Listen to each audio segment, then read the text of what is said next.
Yo, what is up, everybody, and welcome back to another CFB 25 online game.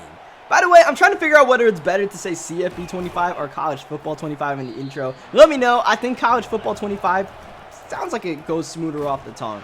But yeah, let me know in the comment section. Anyways, we are playing with Vanderbilt today. This is not the matchup I was looking for. I didn't quite want the smoke with Ohio State while using a tier 3 squad. But we might have a secret weapon to take out the Buckeyes today. That would be our quarterback, Nate Johnson.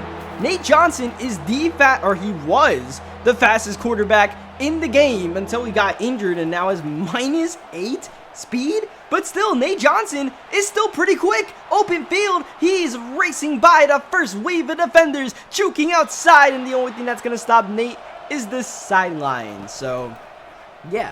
Nate Johnson has 95 speed. He is by far the fastest quarterback in the game, but unfortunately, we have gotten him hurt already, and that doesn't bode well for our prospects in this game. So, after throwing this pick, I decided I'm just going to hop out of here.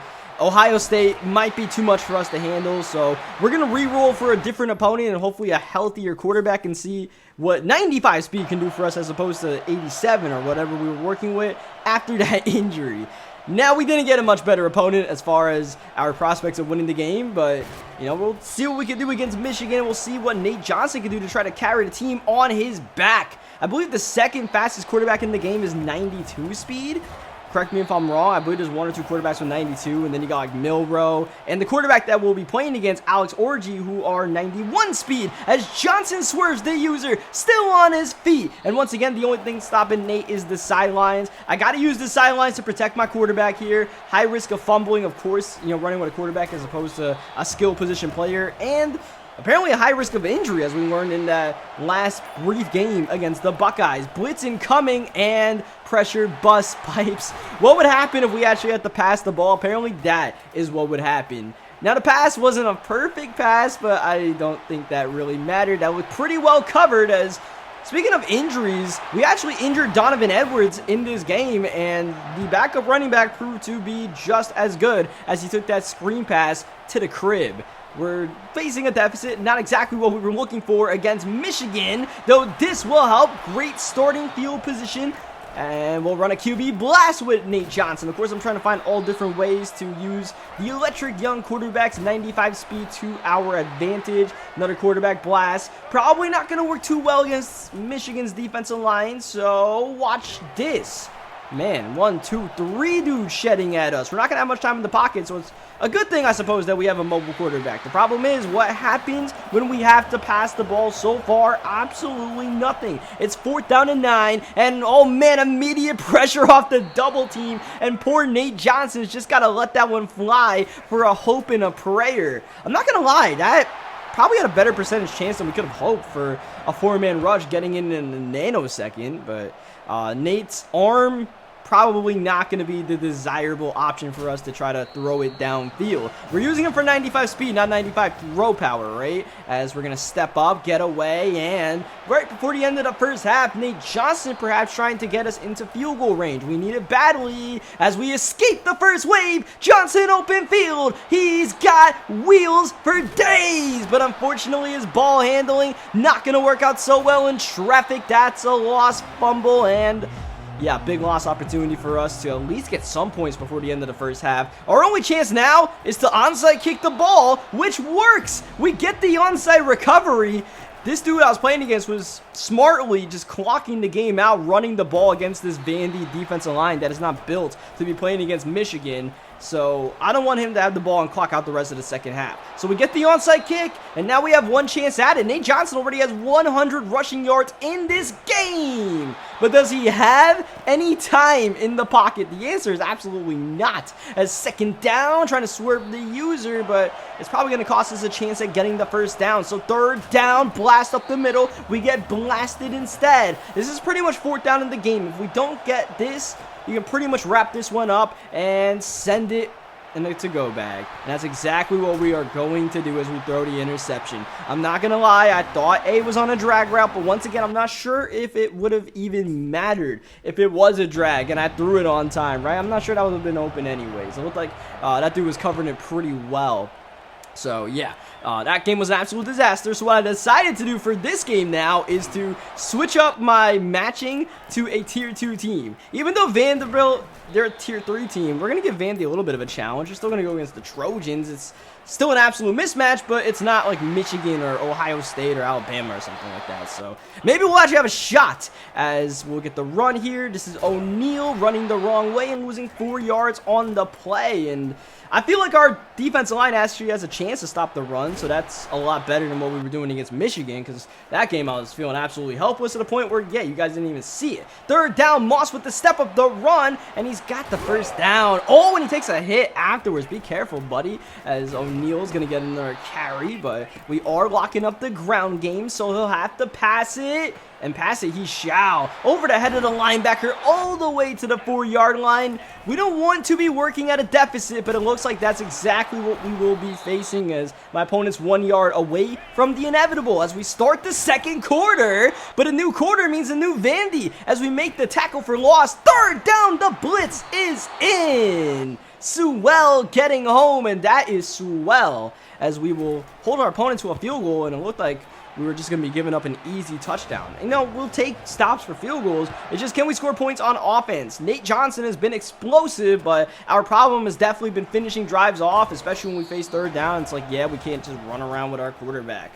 We'll run with our running back in the meantime. Alexander, his first tote of the video, and that should take us to the 2-minute warning. Option play, Nate Johnson with the cut up the middle. Johnson, he's an electric athlete in the open field. Who can stop him? It takes a wave of USC defenders as we set up the screen pass. That's not really going to work out. Just trying to work some misdirection so we can cook up what we really want to do, which is run with Nate. Nice swerve. That's a 1st down. The spin move might have been too much, but we moved the sticks. We're at the 35-yard line, stepping up, quarterback spy. That dude's too big. He can't keep up with Nate, trying to get the sidelines. And we get ridden out of bounds, but still getting a gain of 5 when the opponent has a quarterback spy. Now he's got 2 quarterback spies on the field. He'll do anything but give up a nice gain to 95 speed Nate Johnson. RPO, 3rd down, no dice, well covered, should have not even been thrown. Now 4th down, empty, blitz incoming. Nate Johnson in trouble, doesn't like what he sees, keeps the play alive, throwing last second, and it's incomplete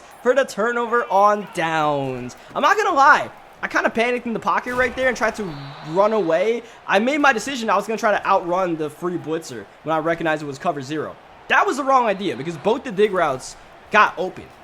Or the zigs, not the digs. And even then, we actually got a guy open at the last second because my opponent accidentally ran a guy out of bounds. But he came back in time, just in time, to break up the pass on 4th down. So, yeah, man. I mean, like, Nate, he can definitely provide some upsets. This 95 speed is no joke. You guys are seeing, like, he's making great plays. We're not getting, like, a highlight touchdown or anything, but, I mean, they had over 100 yards rushing against Michigan. It's just, if you can cook up a decent passing play or two, which is something I'm clearly not capable of right now, then you can definitely shock some people using Vanderbilt who have no idea who Nate Johnson is, and you can really go to town as we take the hit right there. Not a good idea because we don't want to get our quarterback injured. Thankfully, that didn't cause an injury, but it could have on a useless last play of the half, trying to swerve a defender. We do get the opening possession of the 2nd half, and we are still down 0-3 because my opponent missed that field goal right before the end of the 1st half, as we will fall forward. We'll take that gain of 7, slipping by the first wave of defenders. 2nd down, blitz picked up, and look at that. We completed a pass.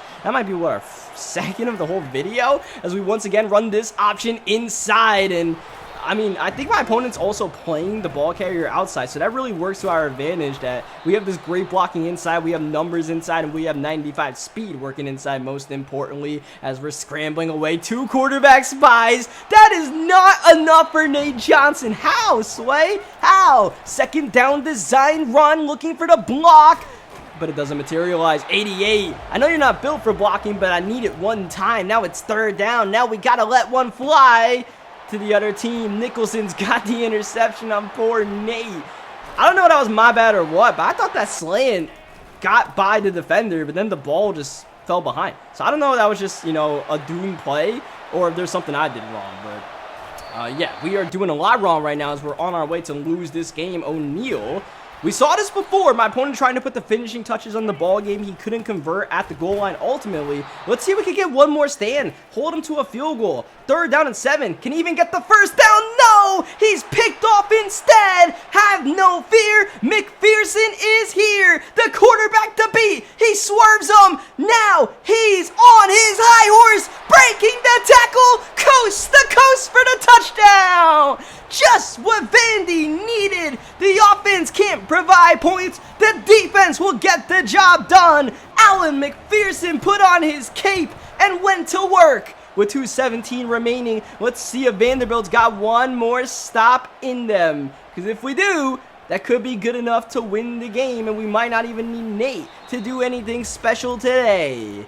First down, drop back, setting up the screen. Moss with the cold ring going to O'Neal, and he gets about 6 yards. That takes us to the 2-minute warning. O'Neal trying to reverse the run. He cannot get the first down. That is pivotal because the clock keeps moving. Goal line set up. Here's the carry. O'Neal enough to move the chains, but he's not going to run hurry up. Not in goal line. So you got to huddle up. Take more precious seconds. Down by 4. USC needs a touchdown or bust on the drive. First down. Pocket collapses. Down goes Moss. It's a loss of 5. Everybody rushing back to the line. USC with 2 timeouts. They'll hold on to him for now. Second down up the seam and swatted away, nearly intercepted. That could have been game. Third down, this is game. Do not put your hands in the cookie jar because you will get picked off and you will lose. Yeah, bye-bye. Take that rage quit. Vandy with the dub over the USC Trojans. That'll do it for this video. Leave a like if you guys enjoyed what you guys saw today. Subscribe for more CFB 25 action, college football, and I will catch you guys next time. Thank you, as always, for watching.